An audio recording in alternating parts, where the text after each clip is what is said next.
सुप्रभात प्यारे बच्चों। बच्चों, आज हम जो कविता पढ़ने जा रहे हैं उसका शीर्षक है आत्मत्राण। बच्चों, आत्मत्राण का अर्थ है आत्मा या मन के भय का निवारण। ठीक है। ये कविता जो है रविंद्रनाथ ठाकुर जी द्वारा लिखी गई है बंगला भाषा में, और उसका हिंदी रूपांतरण किया है आचार्य हरि प्रसाद द्विवेदी जी ने, क्योंकि ये रविंद्रनाथ ठाकुर जी ने बंगला भाषा में लिखी थी। तो इस कविता के माध्यम से कवि कहना चाहते हैं, कवि ईश्वर से प्रार्थना करते हैं कि उन्हें संघर्षशील बने रहने के लिए वो ईश्वर से प्रार्थना करते हैं।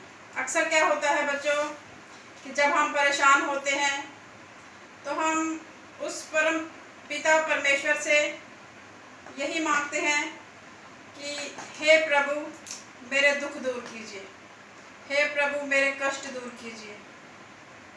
लेकिन कवि यहाँ पे कुछ और मांग रहे हैं।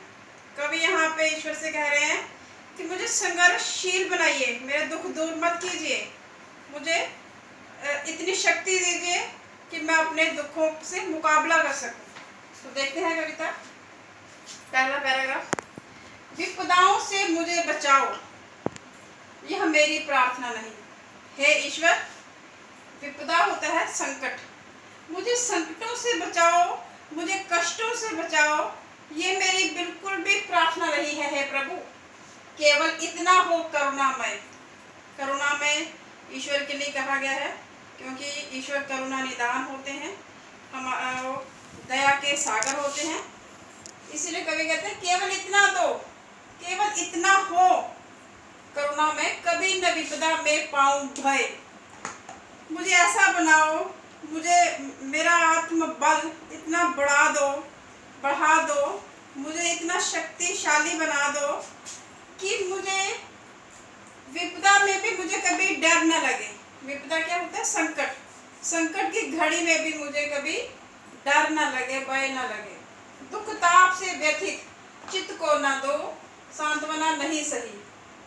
मेरा दिल जब दुखी हो, मैं जब कष्ट में हूँ, दुख और कष्ट के कारण जब मैं व्यथित हूँ। व्यथित क्या होता है? व्यथित होता है दुखी, परेशान। चित्त होता है मन। जब कभी कष्ट से, दुख से मेरा मन परेशान हो तो मुझे सांत्वना नहीं सही। ठीक है। चित्त को ना दो, सांत्वना सही। हे प्रभु, मुझे सांत्वना मत दो। सांत्वना होता है तसल्ली, मुझे तसल्ली मत दो, मुझे तसल्ली नहीं चाहिए। पर इतना होवे करुणामय, पर हे करुणा निदान, हे दया के सागर, मुझे दुख को मैं कर सकूं सदा जय। मुझे इतनी शक्ति दो कि मैं दुख पर विजय प्राप्त कर सकूं, कोई कहीं सहायक ना मिले। मैं इतना भी नहीं कहता कि मेरी कोई सहायता करे, मेरा कोई मददगार हो, मेरा कोई सहायक हो, तो अपना बल पौरुष ना हिले। जब मेरा कोई भी सहायक ना हो, जब कोई भी मेरा मददगार ना हो, जब मैं संकट की घड़ी में हूँ, कोई भी मेरी मदद करने के लिए सामने ना आए, तो उस घड़ी में अपना बल पौरुष ना हिले। मेरा जो पौरुष है, मेरा जो पराक्रम है, वो डगमगाए ना। ठीक है। कहने का मतलब क्या है कि मेरा आत्मबल जो है, मेरा आत्मविश्वास जो है, वो डटा रहे, वो जो है डगमगाए ना। हानि उठानी पड़े जगत में, लाभ अगर वंचना रही तो भी मन में ना मानो छेड़। अगर मुझे हानि उठानी पड़े, यानी कि मुझे नुकसान भी कभी जीवन में उठाना पड़े और मुझे लाभ से भी वंचित रहना पड़े, तो भी मैं मन में ना मानूं खेद। ठीक है। कि मैं अपने आप को कभी कमज़ोर ना समझूं, कभी मैं निराश ना हूं, कभी मैं अपने आप को उस मुसीबत का सामना करने के लिए मैं सदैव तैयार रहूं। इतनी शक्ति देना मुझे। दूसरा पैराग्राफ देखिए, मेरा त्राण करो अनुदिन, तुम यह मेरी प्रार्थना रही। कवि कहते हैं त्राण होता है बचाव, रक्षा, अनुदिन होता है प्रतिदिन। कवि कहते हैं मेरा त्राण करो अनुदिन, मेरा बचाव आप हर दिन करो, यह मेरी प्रार्थना नहीं। बच्चों, अक्सर क्या होता है, जब भी हम मंदिर में जाते हैं, जब भी हम मस्जिद या गुरुद्वारे में जाते हैं, तो हम बस कहते हैं हे प्रभु, हे अल्लाह, हे वाहेगुरु, मेरा बचाव करो, मेरी रक्षा करो, मेरे संकट दूर करो। लेकिन कवि इनमें से कुछ भी नहीं मांग रहे। कवि कहते हैं मुझे संघर्ष करने की ताकत दो, मुझे मुसीबतों का सामना करने की शक्ति दो। ठीक है, मेरी सहायता को कोई भी ना आए तो मेरे आत्मबल को जो है वो मजबूती बनाए रखने की क्षमता प्रदान करो। तो यहाँ पे दूसरे पैराग्राफ में कह रहे हैं मेरा बचाव करो हर दिन। मैं ऐसी प्रार्थना नहीं करता, हे प्रभु, मेरी यह प्रार्थना नहीं है कि आप हर दिन मेरी रक्षा करने के लिए मेरे सामने उपस्थित हो जाएं। बस इतना होवे करुणामय, हे करुणा निदान, बस मैं इतना चाहता हूँ, करने की हो शक्ति अनामय।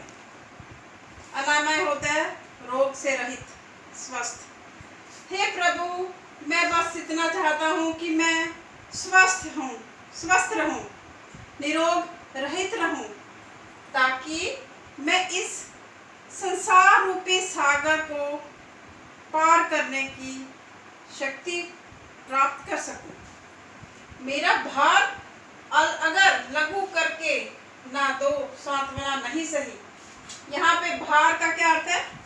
यहाँ पे भार का अर्थ है कष्ट।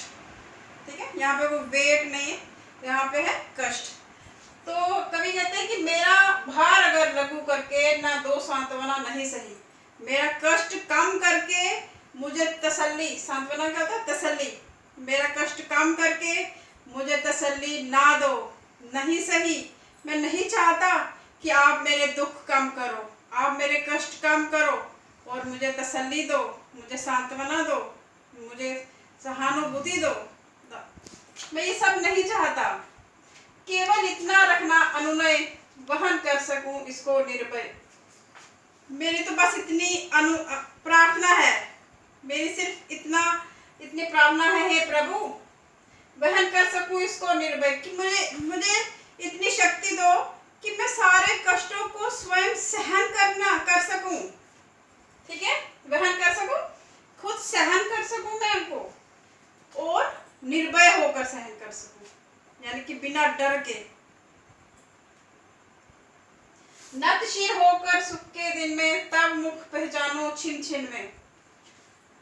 और हे प्रभु, मुझे इतनी शक्ति देना कि मैं, नतशीर होता है मस्तक झुकाकर, नतशीर होकर सुख के दिन में भी तब मुख पहचानो छिन छिन में। जब मैं बहुत सुखी हूँ, मुझे कोई जीवन में कोई कष्ट ना हो, जब कभी मैं बड़ा प्रसन्न हूँ, मैं कोई भी दुख मेरे पास जो है फटक भी ना पाए, उस समय जब मैं बड़ा दुखी हूँ, सुखी हूँ, तो ऐसा ना करना कि मैं तुम्हारे आगे मस्तक ना झुका सकूं।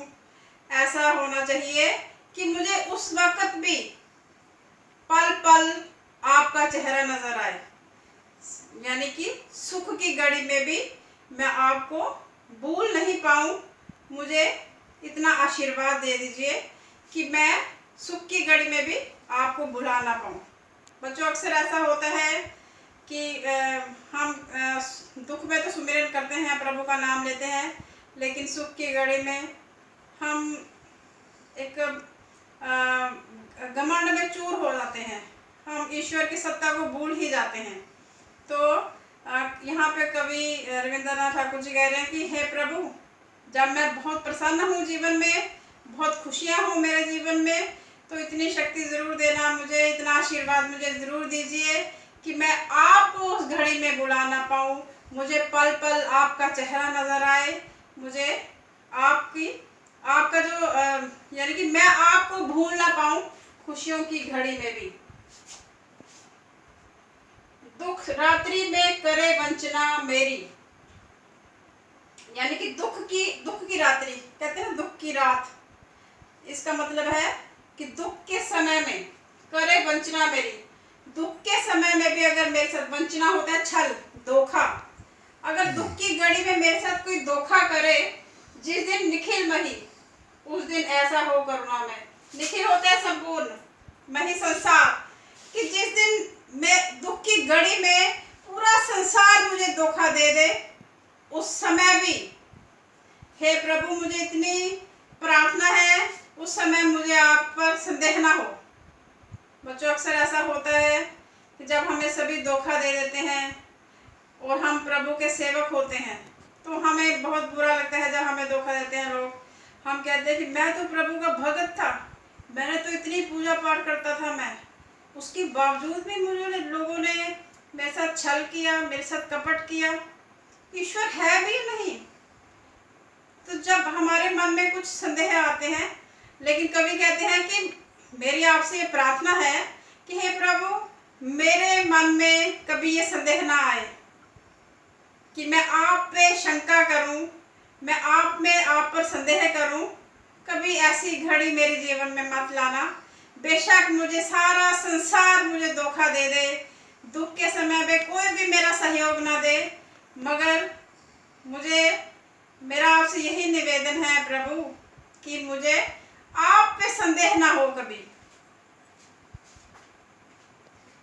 ठीक है, संशय हो गया, संदेह, आप पे शंका ना हो। तो बच्चों, यही थी हमारी ये कविता आत्मत्राण, यानी कि आत्मबल। इसमें कवि ने यही कहा है ईश्वर से कि मुझे इतनी शक्ति दीजिए कि मैं संकटों का सामना स्वयं कर सकूं। उन्होंने संकट को दूर करने की प्रार्थना नहीं की, बल्कि आम इंसान जो है हमेशा यही कहता है कि हे ईश्वर, हे प्रभु मेरे संकट हर लो, मेरे संकट दूर कर लीजिए। लेकिन यहाँ पे कवि जो है संघर्षशील होने की जो है हमें भी प्रेरणा देते हैं कवि, कि हमें भी सदैव संघर्षशील होना चाहिए। और बाकी की तो आप जानते ही हैं कि ईश्वर तो उन्हीं की सहायता करते हैं जो अपनी सहायता स्वयं करते हैं।